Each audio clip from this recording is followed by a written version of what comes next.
Welcome to the Wired for Success podcast, your show for ambitious, mission-driven entrepreneurs who want to build million-dollar businesses without sacrificing their health, relationships, or happiness, who understand that in order to build their empire, they need a solid foundation, and that the more they are thriving, the more their business is thriving too. This show brings you the very best from science, self-development, and entrepreneurship to set you up for sustainable success. Hi, I'm Claudia Garbutt, the scientist turned mindset and high-performance coach for entrepreneurs, and I help you get wired for success. Before we dive into today's episode, let me share something that I found super helpful lately, because I think it could be really helpful to you too. If you've ever gone through a rough patch in your life, you probably know that those are the moments in your life when your familiar systems break down and the things that used to work for you often just stop working. Now raise your hand if you've experienced a situation like this. Well, you can't see me, but I'm definitely raising my hand. So far, this year has been a real challenge for me on so many levels, mentally, emotionally, physically. And it required me to get out of my comfort zone to test new strategies to stay happy, healthy, and productive. As you probably know, there are two main things driving your overall everyday experience, and that's your physiology and your psychology. And what I've seen happening a lot is that people who are going through a stressful time, they're often focusing on only one of those two pillars and are wondering why things don't improve.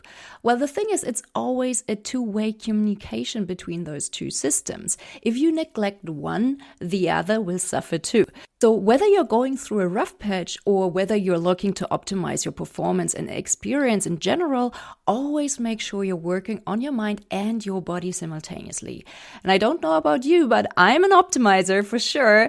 And I always look for simple solutions that give me the most bang for my buck. For instance, stress can deplete magnesium levels in the body, and inadequate magnesium can in turn exacerbate stress and its effects. And you simply cannot meditate your way out of a magnesium deficiency. An effective way to help you get out of that negative spiral would be to supplement with magnesium to help your body regulate the deficiency and to integrate meditation or mindfulness to help your nervous system calm down again so that it can get out of that fight or flight mode again. Make sense? Not all forms of magnesium are equal or equally bioavailable though. To make things even more tricky, different forms of magnesium are also absorbed by different tissues in your body. So you have to make sure to get the right amount of the right forms of magnesium that support your overall health goals. And you don't want any unnecessary additives, fillers, and artificial ingredients. And that's why I love Bioptimizer's Magnesium Breakthrough. Bioptimizer's Magnesium Breakthrough contains the full spectrum of all 7 forms of the most bioavailable magnesium, each with its own unique benefits, along with vitamin B6 to support mental health and promote a healthy stress response. The combination of those different forms of magnesium help you support a lot of different systems all at once. Did you know that magnesium is involved in over 300 biochemical reactions in the body? Yep, you heard that right. From energy production to muscle function, digestion, heart health, sleep, and even mood and cognitive function. Magnesium plays a crucial role in keeping us ticking. I'm taking 2 capsules in the morning and sometimes another one in the evening before bed if it's been a particularly stressful day and I need to help my body calm down and relax, and it really makes a difference. But we all have to run our own experiments to see what works best for us. So why don't you give this a try to see what it can do for you? This could be the one tiny change in your routine that improves your sleep, metabolic health, cognition, energy, and performance all simultaneously to help you be your best. If for some reason you try Magnesium Breakthrough and it just doesn't work for you, you can get a full refund, no questions asked. Bioptimizers are so confident they offer you a 365-day money-back guarantee. If you'd like to test Bioptimizers Magnesium Breakthrough risk-free, head to bioptimizers.com/Claudia and use Claudia10 at checkout for a 10% discount on your order. Again, that's bioptimizers.com/Claudia and code Claudia10 to claim your 10% discount. And if you subscribe, not only will you get more discounts and free gifts, you will make sure your monthly supply is guaranteed. Without further ado, let's dive into today's episode. Hey everyone, and welcome back to a brand new episode of the Wired for Success podcast, where we talk about all things science, self development, and entrepreneurship that help you get to that next level of success in your life and business. My guest today is Dr. Mohita Shrivastava, neuroscientist, researcher, writer, and speaker, and founder and CEO of the Cognitome program. Mohita holds a PhD degree in neuroscience, a master's degree in biomedical sciences, and one in applied clinical psychology, as well as an advanced diploma in applied neuropsychology. She has been involved in neuroscience and neuropsychology psychology teaching, research, therapeutics, cognitive rehabilitation, and executive functions training, online talks and workshops for more than 12 years. She has published various peer-reviewed articles in internationally acclaimed journals, newspapers, and magazines. As a trained and experienced neuroscientist, she believes that brain and mind health can be improved significantly by following a holistic approach along with evidence-based scientific mind and brain exercises. She therefore felt the need to develop a neuroscientific, holistic, structured, and customized program, the Cognitome program, to help people who are dealing with psychological, neurological, or age-related cognitive decline by improving cognitive functioning and their overall quality of life. Welcome, Mohita, and thank you so much for being on my show today. Thank you so much, Claudia. It's my pleasure, and I'm really honored that you have invited me for this much needed podcast for the entrepreneurs. And I'm really privileged. Thank you for inviting me. Oh, it's my pleasure. Now, Mohita, let's start with a bit of personal background. Why did you become a neuroscientist? Wow, that's a very good question. Actually, neuroscience is something that has fascinated me since the childhood. I was always fascinated by the brain. I mean, apart from any other system in the body, I was always fascinated by the nervous system, how our brain thinks, how our brain works. And then slowly, after my schooling, lot of things were, people used to talk about brain and mind. The people started taking the concept of brain and mind, synonymously. Mm-hmm. But then I always thought that brain is something which is like a hardwire of a computer. It has a structure. You can actually take it out. And but mind is something that we can't see. But all our behavior, our thought process, our feelings, they are generated, via thoughts through mind. So brain and mind has really intrigued me since my childhood. And I wanted to be a neurologist, but as I grew up, I thought that just being a neurologist is limitation, will limit you to treat certain disorders, neurological disorders. But if I become a neuroscientist, I am going to research. I'm going to read more about the brain and mind, the latest discoveries, and maybe I can also even contribute as a researcher for the treatment of these brain, mind, and behavioral disorders. So that actually pushed me to pursue my career in neuroscience research. And instead of doing MD or in neurology, I pursued my PhD in neurosciences. This totally resonates with me because it's just so fascinating to think about how this works, how the mind and body and brain, how it all works together to give us the experiences that we have on a daily basis. Now, what are some of the most surprising things that you have learned about the brain and mind so far?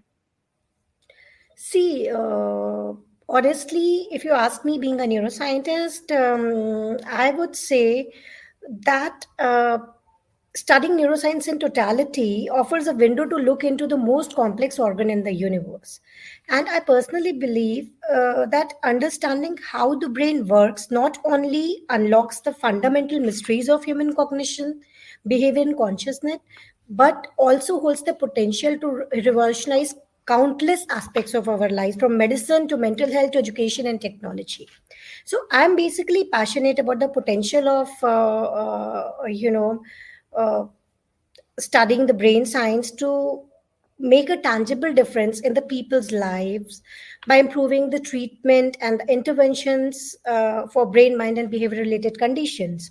And every day I'm driven by the excitement of, uncovering new insights into the inner workings of the brain, and by the profound implications how this knowledge can, we can have it for the improvement of overall well-being, and how we can advance the society as a whole. So what lights me up is, that constant sense of discovery and the thrill of unraveling the mysteries of the brain. Every big breakthrough, no matter how small, it feels like peeling back another layer of a fascinating and infinitely complex puzzle. Whether it, exploring the neural basis of the consciousness, or Mhm. uncovering the mechanisms of cognition or cognitive functions or cognitive abilities, as we say, or developing new therapies for the various neurological or psychological disorders, there is, always something new and exciting on the horizon. So this is Yeah. what fascinates me about it.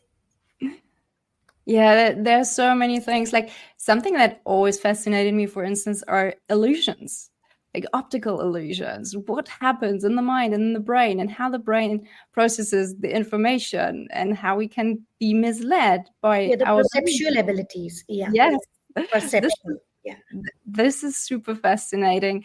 But then also stuff like just the placebo effect, like the placebo. effect Yes, that the yes, mind has on the physiology of the body, like yeah, how thoughts can absolutely. really change. The famous milkshake study is so amazing. See, Claudia, the placebo effect. You have very rightly said that, with the placebo effect, we can understand how powerful our mind and the thoughts are. You Hmm. know, placebo is something which is not in real, right? It's not in real. For example, if for a cancer treatment, there are many studies that have been done for the cancer patients. uh, uh, I mean, the many doctors have told them that this is the newly discovered medicine with 99% of the success rate, and just because of their mind power and the Hmm. placebo thing, they were just giving them the sugar pills or some normal pills. But see how they were getting, they were getting improved. So placebo is something, this is very intriguing and very interesting, the placebo effect and the power of our mind. And you rightly said about the perceptual abilities. Perception is something which is, what to say, the extreme end of the spectrum. Ideally we should be at the middle of that spectrum, so that we have an optimal and a balanced perception. To me, even the mindfulness based interventions, I work Hmm. mostly on the mindfulness based interventions and cognition and the cognitive abilities. So for me, mindfulness based intervention is also it also helps me, and it also, pushes me to do more research about it. How does it create new neural connections, or how does it rewire our brain by exploiting the concept of neuroplasticity? And there are many phenomenons, and many phenomena which are, if you think about, so very intriguing and very exciting to do more research upon, and to develop new interventions and therapeutic interventions for that matter. Yes, for sure. And something that a lot of people might not be aware is that there's not just the placebo effect, but there's also like pretty much the opposite, if you like, the nocebo effect, where you Yes, can the think about something bad and then you actually make that happen, right, in your make body. that So happen. Yeah. that's just For a layman, it's the positive and negative thoughts. exactly. Yeah. And they really have an effect on the physiology of the body. Yeah. Because, I always tell that, consider brain as a hardware and mind as a software, Yeah. because mind is an abstract thing. And Mhm. for anything to drive, even your machine, your computer, your laptop, or anything, it's the software that is running behind and doing everything. Right. Yes, exactly. Now, So, while we're on the subject, what are some of the common misconceptions about the brain and the mind that you just wish people would be more aware of? Yeah, first of all, this is a very good question, Claudia. I mean, I would be speaking not in a very scientific language, in a very layman term, so that everybody will understand. People mostly compares brain with mind, which is not the case, Mm-hmm. right? As I rightly mentioned, that brain is actually, it's like a software. It's a physical organ in your body. You can take out a brain from your body, from your skull, right? But mind is something which is abstract. Okay, Yep. so brain and mind are two different things. Brain is actually going, it's a seat of cognition. It's brain works more towards the side of awareness and consciousness, but the mind is something which operates at the level of subconscious or preconscious or unconscious. So one thing is that the people think the brain and mind is same, and the psychological disorders are as same as the neurological disorders, but that's not the case. So the psychiatric disorders are, equal to the psychological disorders, which is not the case. And people think that brain is something which is, of course, it's a complicated organ, but people think that if something happens to brain, it cannot be corrected, you know some kind of functional damage or some kind of structural damage. But we are aware with the concept of neuroplasticity or the synaptic plasticity. So at that's the basis of our cognitive program as well, so we can rewire our brain at any age, because the new neural connections keeps on forming throughout our lives. It does decline with the aging, but still it keeps on. So this misconception, this is one of the misconception, that if something happens, it cannot be corrected. And people are mostly always dependent on the pharmacological drugs that are available from the medicinal. But they don't, I mean, they should understand that apart from the pharmacological drugs, there are multiple modalities, therapeutic interventions that can cure the disorders of the brain and the mind. And first of all, the disorders of your mind are different. They are called as the psychological disorders, and the disorders of the brain called as the neurological disorders. Both can be treated by exploiting the concept of neuroplasticity. And many by working on your cognition or the cognitive abilities. And another thing is this, that one misconception is about these mindfulness based practices. People are people mostly, they think that if I'm suffering from anxiety or depression, I should just go and meditate. Ooh. It doesn't work that way. It doesn't work, because the brains have our brain have brain waves, gamma, beta, alpha, Mm-hmm. theta, delta. So a person who is very anxious is already on the higher beta side, Mm-hmm. too much aware, always thinking. The sympathetic nervous system is constantly active. So we need to put him down to the alpha or the higher theta mode. But the patient who is already under depression, if you meditate more, you will sink into theta or delta. That means you will become more demotivated, you know. Right. So we Yeah. need to put them back to the alpha or the lower beta. We need to motivate them to do something. So one thing that mindfulness based practices, specifically the meditation, all the meditative approaches work equally for everybody. Any kind of neurological psychological disorder is not the case. It has to be, your condition should be assessed, what you're going through. And then kind of, there are multiple types of meditative techniques. And then we decide which meditative approach will work for you. So straight away going to any kind of meditation and close your eyes and either meditating on a sound or some sort of a candle or a light, it doesn't work that way. This is what I personally feel. That makes total sense. Now, here's a philosophical question. So, if you Mhm. think about our brain as the hardware and the mind as the software, is it possible to have the mind without the brain? So, Mind without the brain, it's a yeah. very interesting question. So, you know, mind is something which is abstract, Hmm. right? And we, as a human being on this planet, only know the value of mind when we are in the physical form, But do you think it right? would be possible to kind of extract the mind and run it in a on a like robot on a computer? Yes, Could of we run course, the mind AI on a is doing computer? that because it's the thought Yes. process, it's the thought process that it's the brain waves. It's the electrical impulses. It's the brain waves, and it's possible AI because everybody is doing that nowadays. But what I would like to emphasize over here is that there is no value of mind without your brain, right? Yeah. And Because the thoughts are generated from your brain only.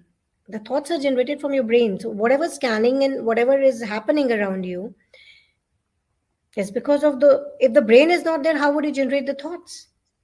yeah, that's why I think that what AI is currently doing is not really the mind. It's reasoning, but it's not the way that we would reason in our mind. It's different, It's right? So yeah, I, yeah. could we clone your mind? Maybe that's the question I'm asking. Could we I clone know. I don't think so that we can clone the mind because, as I mentioned, that mind is like a software. It's an abstract thing, and Yeah. the mind has three levels. The conscious, the pre-conscious, or as by the Freudian model, the Mhm. iceberg model. You know that. So Sigmund Freud. So the pre-conscious and the unconscious. So people sink to the coma and they don't get back. They don't retain their consciousness back at times for years. Why? What happened to them? That is the Mhm. thing where the mind come into picture. They have they become unconscious. Why? Because the cognitive abilities, the consciousness, the awareness, the beta factor, the gamma factor is no more. Those brain waves are no more functional, right? They sink Mm. away in their unconscious. So I don't think so it's possible to clone the mind. Otherwise doctors or in the medical science would have retained their consciousness very Mm. soon instead of letting them into coma for years or months. Now, I mean, what are this. some what are some simple tools and strategies that we can all use on a daily basis to improve our cognition and mental performance? Yes, that's a very good question. And I would rather say, first of all, you should scan yourself. You should analyze and assess and evaluate or get it evaluated by somebody, a neuropsychologist or a neuroscientist or a psychologist, and understand what would you want in your life. Are you more, we have five elements, the senses, air, water, fire, earth, ether, all those things. So first of all, you should understand which element is dominant in you. That means that element corresponds to which region of the brain. So for Mhm. example, if amygdala is too much active, as it is there in the case of patients of the anxiety, they have all the time fear and worry and apprehensions about something which is going to happen or not. That deteriorates their cognitive power or the cognitive abilities or the cognitive skills, because whole of their consciousness and awareness is focused on one thought of fear, of constant worrying, right? So what we should do on a daily basis, that definitely we should reflect, self reflection. Journaling is very important. What you want, jot it down, try to work on that, and definitely try to, I'm not saying to sink into the meditation, but at least try to talk to your own self. Apart from that, always do for 15 to 20 minutes of some cognitive exercises which are meant to improve your memory, focus, attention, planning and decision making, and reasoning abilities, which is very very important to be in an optimal and a balanced state. Moreover, there is a concept of hemispheric lateralization, the right hemisphere and the left hemisphere. These two Mhm. hemispheres work together, but some different functions are assigned to these two hemispheres, right? So we should work on the hemispheric lateralization also. We should know which side of our brain is dominant at the moment. It's not that always it will remain dominant at the moment. So for example, if you're too much into emotional side, you need to enhance your logical abilities, right? Mhm. Reasoning abilities. So you should work with those kind of exercises which helps to work on your left hemisphere. right?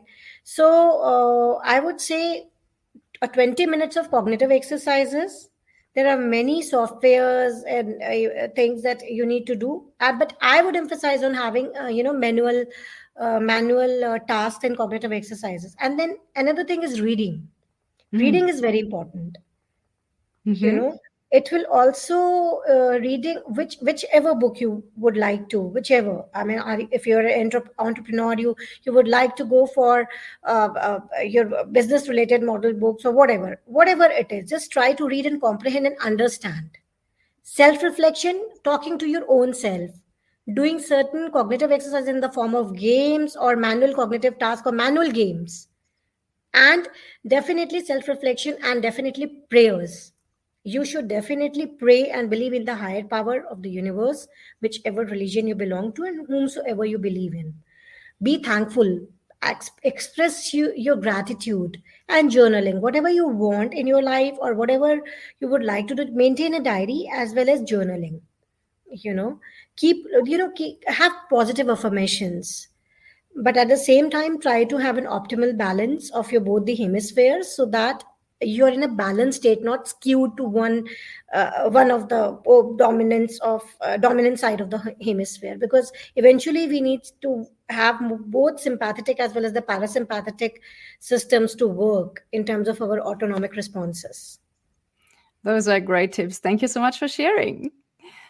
Now, I know that a lot of the listeners of this podcast are into biohacking. So, what are your thoughts on neuroprotective and or say performance enhancing supplements like lion's mane, magnesium threonate, fish oil, ginkgo, caffeine, that sort of thing? Yeah. See, definitely they help a lot, because eventually what brain works with the electrical neural transmission. There are neurochemicals, endorphins, neurotransmitters, neurohormones. Our HPA gets regulated through that. We have three brains, you know that, right? The enteric nervous system, the heart, as well as the physical brain, the main brain, the central nervous system, right? So definitely they play a role in it. And because sometimes what happened, there is certain deficiency also, and these are all the precursors of certain neurochemicals, neurotransmitters, and hormones. So but it should be taken not just like that, that anybody is going and just popping up the pills because it's a fad nowadays, that you just do this and this will happen. No, first you understand what is the mechanism behind that particular, at least read, because literature is always there, or go Mm-hmm. and discuss with somebody whether it is required for me or no, because if you're already in excess of vitamin D as a steroid, it helps in cholecalciferol, it helps in secretion of many neurotransmitters and hormones. So but if you already have excess of B12 or excess of vitamin D, then it might cause toxicity as well. But definitely these neurosupplements help, and they're very protective. But you should be cautious enough and understand why you're taking that. Is it really required? Is there any deficiency or not? Just don't go by the flow and with the fat. That's so true. Do you personally take any supplements to boost your brain health? And if so, which ones do you take? I normally take multivitamin and vitamin D and B12. Right. And since we are animals that are designed to move a lot, I also look at and like exercise is so important for our brain health and our Mhm. overall health, right? So I would be interested in what your exercise routine looks like and your diet while My we're at exercise routine: 2 days yoga, it. Uh-huh.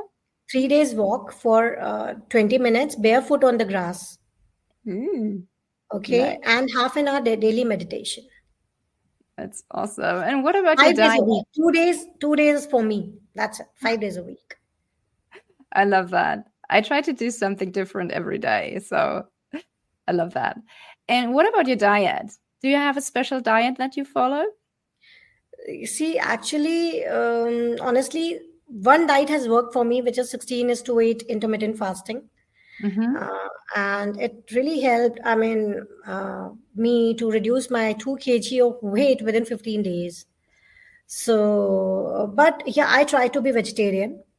uh, Hmm. more of the vegetarian side and fruits and all. But I do eat fish and chicken, like salmon and chicken at times, but not very often, like um, once in a 3 month or twice in a 3 months span. Oh. I normally prefer to have more rice, and I prefer to limit the intake of my sugar.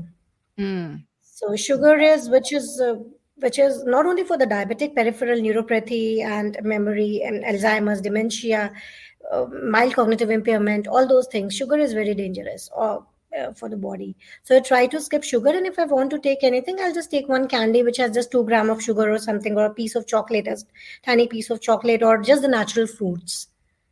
Right. Now, you already mentioned special brain exercises. So, what can playing memory or things like neurofeedback training, how can they help the brain stay healthy? Yeah, see, neurofeedback is a very good concept, and people nowadays are using a lot of neurofeedback things and all. uh it's a real time thing that you are like I also do, but our cognitive program has certain very unique like the unique neurofeedback approaches. We give the real time cognitive task of reading, writing, or playing some game while observing them. Real time, I'm observing them, their brainwave pattern, and even the client is observing what's happening. uh, if the client reaches to certain task that we expect him or her to reach as per the instruction given by the program, then they in the real time they will understand that when they have reached they will be rewarded, Hmm. right? So this is how the neuromodulation keeps on happening, and the client get rewarded and get motivated to do it more and more. But whole and soul, the concept is about the neuro exploiting the concept of neuroplasticity, to make new neural connections. So, for example, memory. Uh, First of all, memory, working memory, short-term memory, it's very common in these stressful days. Different time zones. We are in the different time zones, and we have most of the work going online. So, sleep is one of the important issue that we are not able to, and that deteriorates our memory power. It has no relation that you are going to have dementia or Alzheimer's in the near future. But very minor things like have a good sleep, 6 to 7 hours of sleep, as well as jotting down your tasks either on your iPads or on your pocket diary, something like that, and then clearly thinking about it and keep on looking at them, or setting the reminders or alarms to do something that will initially help you to at least get focused and discipline, and you will be able to complete your tasks. And same way, these cognitive exercises and neurofeedback things, as I mentioned, that they will give you the real time report of what is happening inside you and whether you're able to achieve that task or not. You get motivated. But eventually, everything is exploiting the concept of neuroplasticity. We at the Cognitome also, we run Immovier and the Cognosia program for the improvement of the cognitive skills, whichever is after the detailed assessment, whichever is required for one particular client. For example, some people have problems in the attention. Attention is Hmm. also of many types, like selective attention, divided attention, sustained attentions, and all those stuff. So we do their assessments, pen paper based as well as the uh, computer based assessments, and whatever the score comes, we analyze and we take the interview and all, and then we devise a particular plan for uh, a particular plan for improving their attention in the cognosia neurofeedback approach, using the cognosia neurofeedback approach. For example, some people are having too much of anxiety, depression, and everything. Then that kind of neurofeedback program will go, and we will entrain their waves as well, and that will go in the Immovier category of the neurofeedback. So neurofeedback is something which is very good, but everything is exploiting the concept of neuroplasticity or synaptic plasticity, rewiring your brain and thought process. And continuous stimulus, continuous stimulus meaning repeating one task on a daily basis for a certain amount of time, will start making new neural connections and breaking the old pattern of your Mhm. thinking, your limiting beliefs. And this is how your cognitive skills as well as your behavior improves. And your behavior improves if people see you, like you yourself see that you're more confident, you're more happy, you're stress free, and you see that your cognitive abilities, your focus, attention, or decision making or planning, they have improved. I love that you can help people to learn what it actually feels like to be in a different brain state, which is amazing because then they're able to just be aware of those states. And once you're aware of those states, and you understand how to engineer them, you're so much like you're empowered to not just you can thrive, right? Because you can change your own brain state then once you've Yes, learned that, how it that that works. can be done. Really, that can be done, but it needs repeated stimulation for certain amount of time and a controlled one. Because we Yeah. don't want our brain that one the compensatory hypertrophy we don't want. Basically, we want our brain to be optimally functional, and with both the hemispheres working together in an optimal way. We want both sympathetic as well as the parasympathetic nervous system to be optimally functional. We want our HPA axis, our HPT, the thyroid axis, HPG, our gonadal axis, the hypothalamus pituitary gonadal, hypothalamus pituitary adrenal, hypothalamus pituitary thyroid. All these axes, we want them to work, enteric nervous system to work very nicely, because you know that serotonin is mostly produced in the gut, the Mm-hmm. well-being neurotransmitters, dopamine and serotonin. So we really want our physiological balance as well. And physiological balance is something like neuroendocrine system is something which is very important for the optimal functioning of the brain and our behavior. And these neurochemicals and neuroendocrine system actually controls your thoughts or your mind.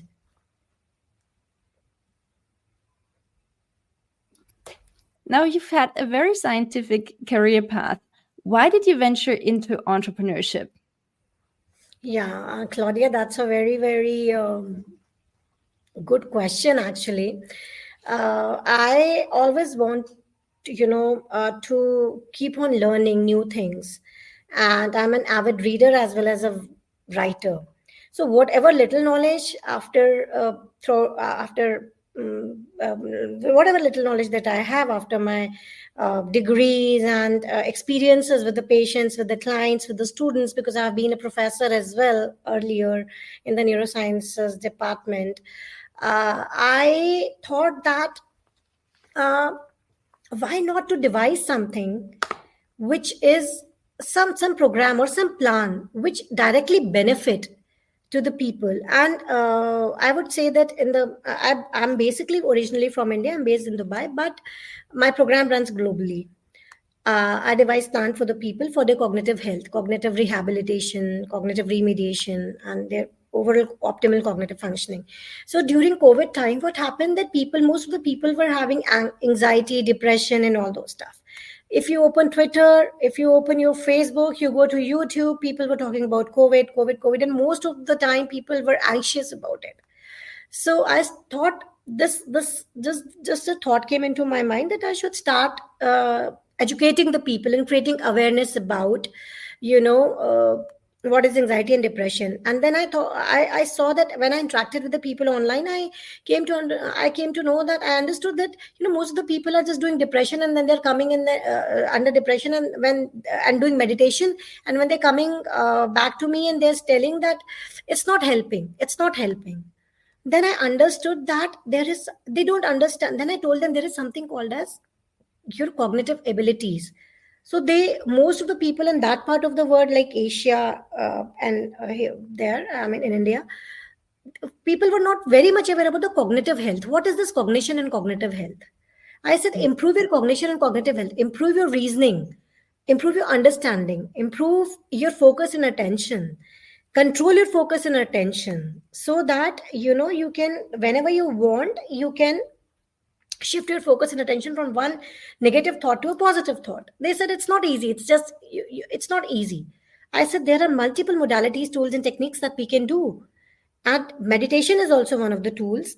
But if you're under depression, then I started giving them this knowledge, that, and make them aware about it, that meditation is not for everybody. You have to understand, either you're anxious or you're depressed. And then I came to know that no, people need a lot of awareness. I started writing articles in the college time and started my own blog, Cognizine, for the mind, brain, and behavioral health. And then I devised, slowly, I devised a very structured neuroscientific holistic program, the Cognitome program, which covers both the cognitive rehabilitation and the cognitive skills and cognitive function training, improvement in cognitive functions and cognitive abilities, as well as your emotional hindrances that are, limiting you and your full potential, how to get rid of those emotional net, and balance your cognition and emotion at an optimal level. So that was one period that actually uh, helped me or pushed me to develop something which people really need and need to know, need to create awareness and create something very structured to help the masses in terms of their cognitive function and abilities, because cognition is very important. People are even, it's a very Mhm. important thing. You eat, you are talking to me, I'm talking to you, you're writing, you're reading, you're watching. Everything is cognition. It's your awareness, right?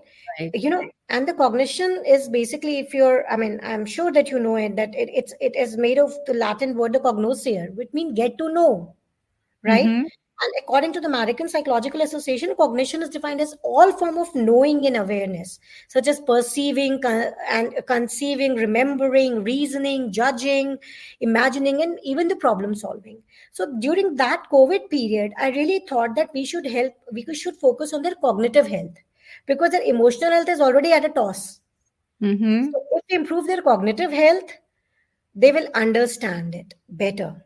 And honestly, I would say that even spirituality is something which is very, very important in improvising your overall cognition and cognitive health. So that is how I got this idea to develop my program and help the masses. And so this is how I became an entrepreneur. After leaving my professorship and being a neuroscientist and all, but I do keep on publishing my case studies and review articles. Whenever I get a very unique case or something, then I do publish it. And how hard was it for you to transition into the world of entrepreneurship? Because it's quite different from academia, right? What were some of 110%. the 110%. you It okay? it is, yeah, it has actually both pros and cons initially, but now it's my passion and I love the way I work. I have full freedom what I want to devise, and I keep on learning. And best part is, if I'm able to help somebody and they get the I see improvement in their uh, issues, the cognitive issues or the anxiety or depression, or the patients with stroke with limited cognitive abilities, or the Parkinson's, the chronic effect of Mm. medications, the neurological and the psychotic medications, you know if they understand, if I create awareness. I mean, it was really challenging at the beginning, but when I see smile on their faces, any kind of improvement, it gives me a boost and motivation to keep going. And but yes, I mean, being a salaried and into an academia industry, that every last day of the month, your account will be credited with this and this amount, and you have a certain safety, of financial safety, financial security about your future. Here, at times, initially, in the initial days, I was a little apprehensive, but my passion and my motivation, as well as to help the masses and to develop and to create something, was superseding than the financial insecurities. So I would rather say, that it's and it you love what you want to do. If you feel like you have a potential to create something, go for it. And Yeah. eventually it's you that who has to decide whether it's finances or it's your passion or creativity and your satisfaction and where you are motivated. If money motivates you, that's fine. I mean, it's very equally important, of course. You cannot sustain without that. But yes, it has own challenges.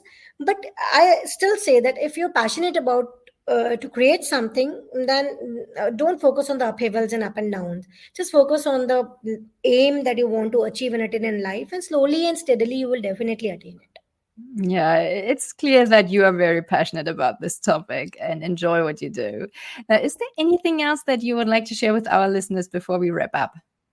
Yeah, as you rightly asked about this entrepreneurship question, I would say I have written many articles on anxiety and stress, uh, especially among the young entrepreneurs, and what to do if you get a pink slip without any notification.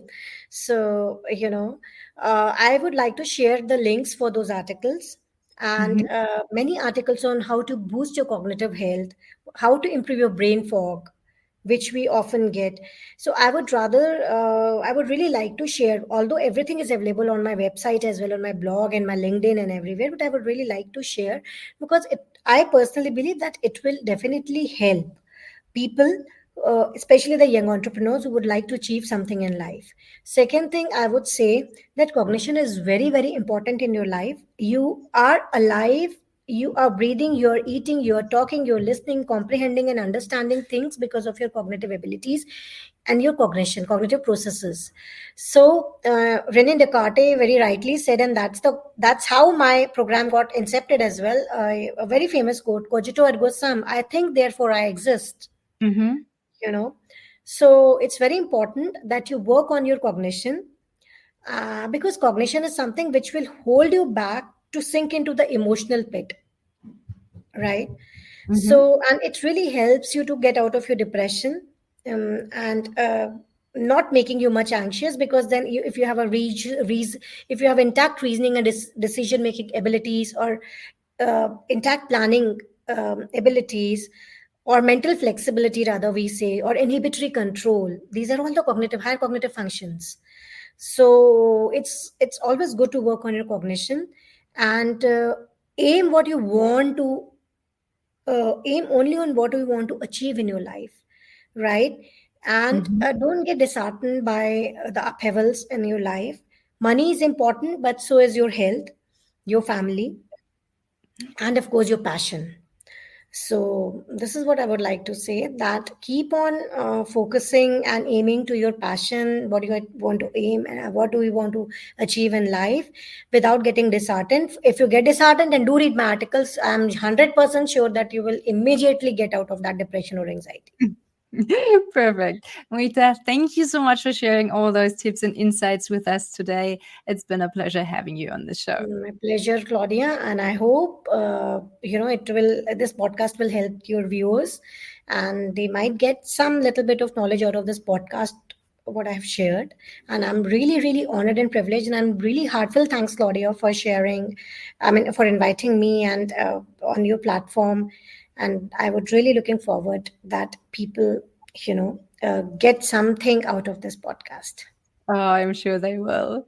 So take care and talk to you soon. Bye. Thank you. Bye bye. Thank you so much for listening to the Wired for Success podcast. I hope you've enjoyed today's episode. If you did, please subscribe, rate, and leave a review. That's a fantastic, easy, and zero-cost way to help the show grow. Just use the link in the show notes and make my day. Want more? For quick, actionable tips and insights to guided meditations and a side of biohacking, join my inner circle and get access to exclusive subscriber-only content. Again, just use the link in the show notes to join the tribe. Thank you for your support and see you on the other side. Take care and talk soon. Bye.